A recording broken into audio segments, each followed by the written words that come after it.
Assalamualaikum warahmatullahi wabarakatuh. Perkenalkan, nama saya Patricia Edita Aprilia dengan NIM 123210101 dari Prodi Teknik Sipil angkatan 2023. Saya dari kelas RC. Kali ini saya akan menjelaskan tentang tugas akhir Python. Jadi yang pertama itu saya menggunakan 3 import library. Yang pertama itu ada NumPS. Jadi NumPS ini tuh merupakan salah satu library yang paling penting dalam Python, yaitu untuk komputasi numerik. Meskipun di dalam kode tersebut atau di dalam kode pada nomor 1 ini tuh tidak ada penggunaan eksplisit dari NumPS tersebut, tapi NumPS ini tuh seringkali digunakan untuk operasi array. Terus yang kedua itu ada matplotlib. Jadi matplotlib ini tuh digunakan untuk memvisualisasi data dalam bentuk grafik dan plot. Terus yang ketiga itu ada pandas S. Jadi pandas S ini tuh digunakan untuk manipulasi dan analisis data. Terus selanjutnya itu data ada apa namanya makai data ini. Jadi data ini tuh merupakan sebuah dictionary yang menyimpan dua kumpulan data. Yang pertama itu kekuatan tekanan yang merupakan nilai tekan beton dalam satuan MPa, sedangkan kekuatan tarikan itu dalam satuan Kn. Nah, dictionary ini tuh memetakan kekuatan tekan yang berbeda dengan nilai kekuatan tarikan yang sesuai. Terus yang ini, yang data frame ini, itu mengonversi data menjadi sebuah data frame. Data frame itu merupakan struktur data tabular dua dimensi yang menyimpan data dalam bentuk tabel dengan kolom dan indeks, mirip dengan spreadsheet atau mirip dengan SPSS.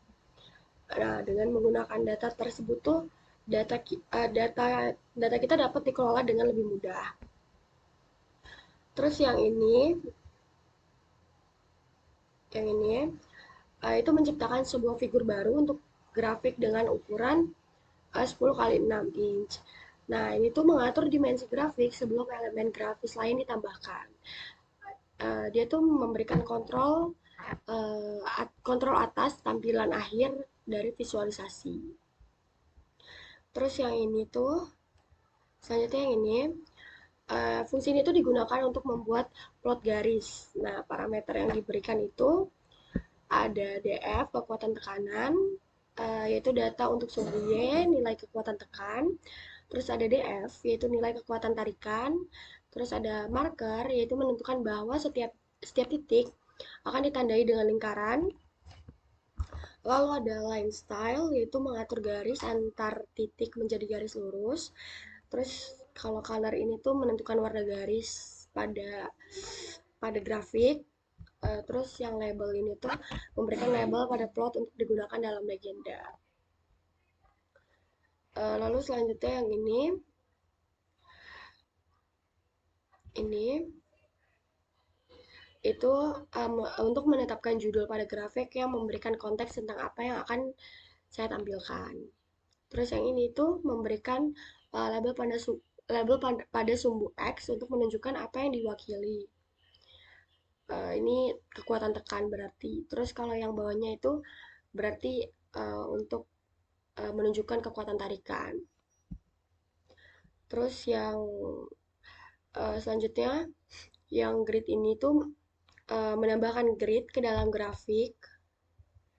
Menambahkan grid ke dalam grafik yang akan membantu visualisasi dengan memberikan referensi tambahan untuk melihat nilai. Selanjutnya yang bawahnya ini itu akan menampilkan legenda yang akan menunjukkan label yang diberikan pada sebelumnya.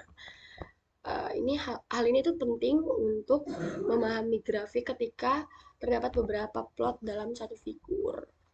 Lalu yang terakhir ini menampilkan semua elemen grafik yang telah disiapkan.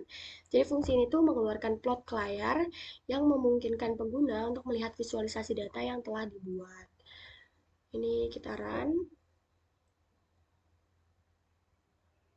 Ini.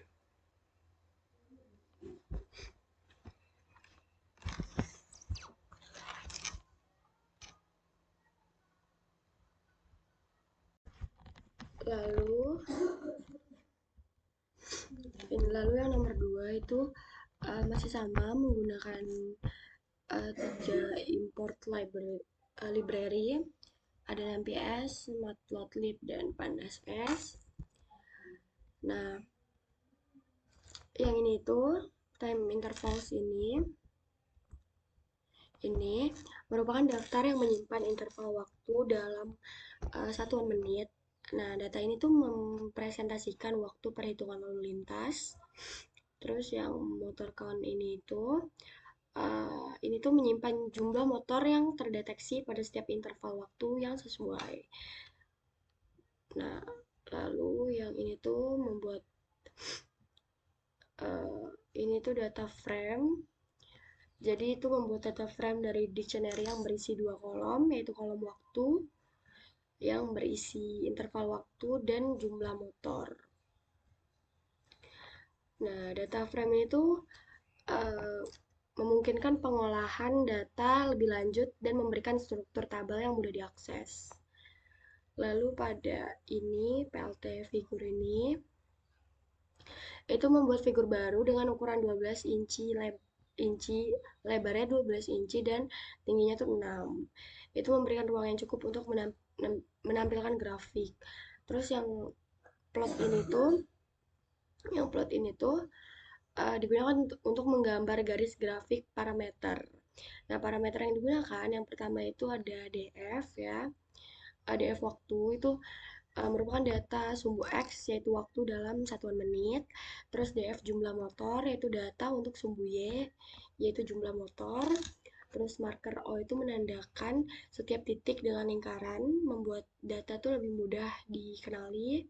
Terus line style itu menghubungkan titik data dengan garis lurus. Colornya itu warna pada grafik.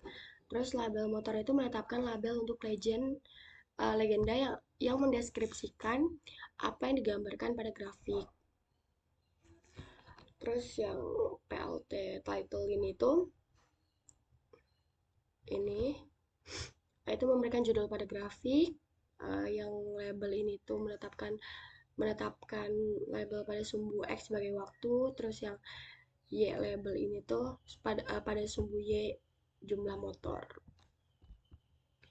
Terus yang grid ini tuh untuk mengaktifkan grid pada grafik. Terus yang legend ini tuh mencantumkan label yang diberikan sebelumnya, dan show ini tuh untuk menampilkan grafik. Ini kita run.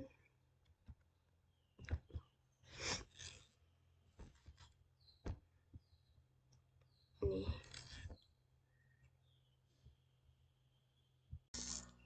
Nah,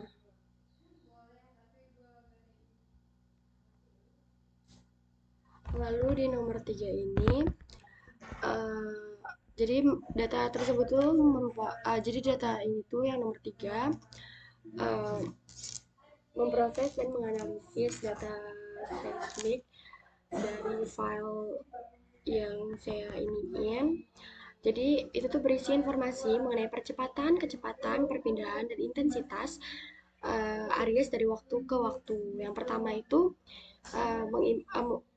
mengimpornya itu tuh menggunakan library NumPy, Pandas, dan Matplotlib. Jadi kode ini tuh mengidentifikasi dan mencetak kolom yang ada serta mencari nilai percepatan maksimum dan waktu di mana percepatan melebihi batas yang ditentukan. Nah, grafik yang dihasilkan itu memvisualisasikan hubungan antara waktu dan percepatan, kecepatan, serta perpindahan. Titik-titik penting seperti percepatan, kecepatan, dan perpindahan maksimum ditandai dalam grafik, dan informasi ini dijelaskan dengan anotasi.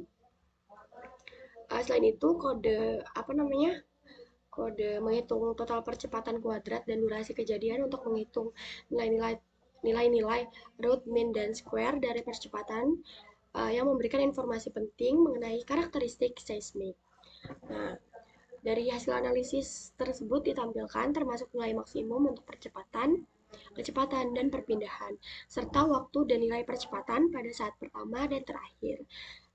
melewati batas. Dan kode yang diberikan itu merupakan gambaran komprehensif mengenai perilaku data seismik yang akan dianalisis.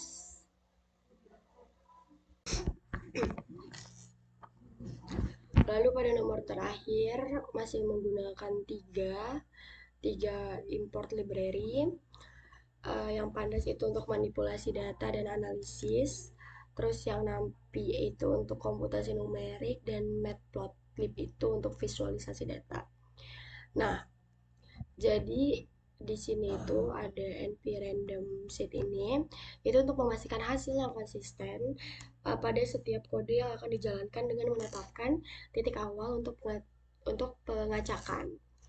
Lalu pada ini date range ini tuh digunakan untuk membuat indeks waktu yang mencakup uh, satu tahun satu tahun mulai dari Januari hingga hingga 31 Desember. Jadi data curah hujan ini dihasilkan yang dihasilkan tuh menggunakan distribusi gamma dengan parameter shape dan scale untuk menciptakan variabilitas dalam data curah hujan yang akan diperoleh secara acak. Lalu yang ini itu dibuat dengan dua kolom yaitu tanggal dan curah hujan. Itu berfungsi sebagai indeks. Jadi pengaturan indeks ini memungkinkan kemudahan dalam manipulasi dan pengolahan data berdasarkan waktu. Terus yang ini menghitung rata-rata curah hujan. Jadi data curah hujan tersebut dikelompokkan berdasarkan bulan menggunakan resample M dan dihitung rata-ratanya dengan MEAN. Hasilnya itu disimpan dalam monthly uh, yang yang rata-ratanya ini dan dicetak lalu diberikan gambaran tentang curah hujan bulanan. Terus yang menghitung rata-rata curah hujan tahunan itu di sini rata-rata tahunan itu dihitung dengan menggunakan metode MEAN juga pada kolom curah hujan MM dalam data frame dan hasilnya itu dicetak dalam format yang menunjukkan rata-rata curah hujan tahunan. Terus yang menghitung yang menghitung intensitas hujan maksimum harian itu, kode ini tuh mencari nilai maksimum dari curah hujan harian dengan menggunakan metode MAX dan hasil tersebut ditampilkan. Hal ini tuh memberikan informasi mengenai hari dengan curah hujan tertinggi dalam setahun itu.